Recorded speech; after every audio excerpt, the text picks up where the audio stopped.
Hi friends, ఎలా ఉన్నారు? బాగున్నారా? ఈరోజు మనం ఎంతో టేస్టీగా క్విక్గా అయిపోయే ఎగ్ ఫ్రైడ్ రైస్ ఎలా చేయాలో తెలుసుకుందామా?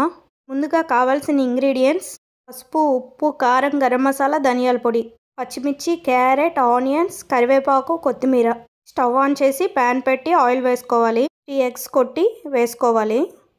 ఎగ్స్లో ప్రోటీన్స్, విటమిన్స్ అండ్ న్యూట్రియంట్స్ ఉంటాయి. మరియు క్విక్గా లంచ్ బాక్సెస్కి అయిపోయే రెసిపీ. పిల్లలు ఎంతో ఇష్టంగా తింటారు. ఎగ్స్ వేసిన వెంటనే ఎగ్స్ని కలపకూడదు. కలిపినట్టయితే పేస్ట్లా అయిపోతుంది. ఎగ్ని మరీ ఎక్కువగా ఫ్రై చేయకుండా లైట్గా ఫ్రై చేసి తీసుకోవాలి. ఎగ్ ఫ్రై అయిన పీసెస్ని తీసుకొని పక్కన పెట్టుకోవాలి. అదే ప్యాన్లో ఆయిల్ వేసి అందులో క్యారెట్ ముక్కలు, ఉల్లిపాయ ముక్కలు కూడా యాడ్ చేసి ఫ్రై చేసుకోవాలి. ప్రాసెస్ అంతా హై ఫ్లేమ్లోనే చేయాలి. తర్వాత కట్ చేసి పెట్టుకున్న చిల్లీస్ కూడా యాడ్ చేసుకోవాలి. కరివేపాకు, కొత్తిమీర కూడా యాడ్ చేసుకోవాలి. మనం రెడీ చేసి పెట్టుకున్న స్పైసెస్ అన్నీ యాడ్ చేసుకోవాలి. యాడ్ చేసుకొని లైట్గా ఫ్రై చేశాక ఎగ్ పీసెస్ కూడా యాడ్ చేసి ఫ్రై చేసుకోవాలి. ఇదంతా ఫ్రై చేసుకున్నాం కదండి, దీంట్లోకి రైస్ కూడా యాడ్ చేసుకోవాలి.